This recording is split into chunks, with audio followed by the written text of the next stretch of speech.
So this is what we're dealing with. This latch, when it moves far enough over here to the left, you can see it turns the light off. So that's satisfying the door ajar switch.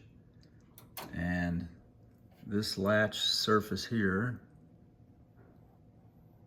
it mates with that trim piece on the door.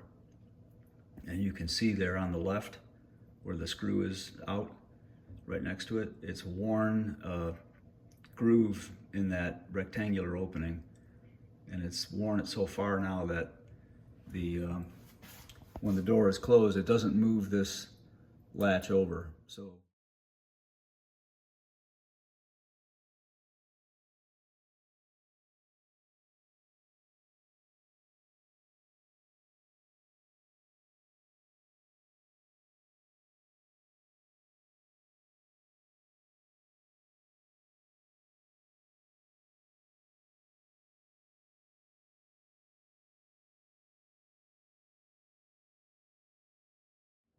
I put a tiny little 440 machine screw on there with a nut on the back.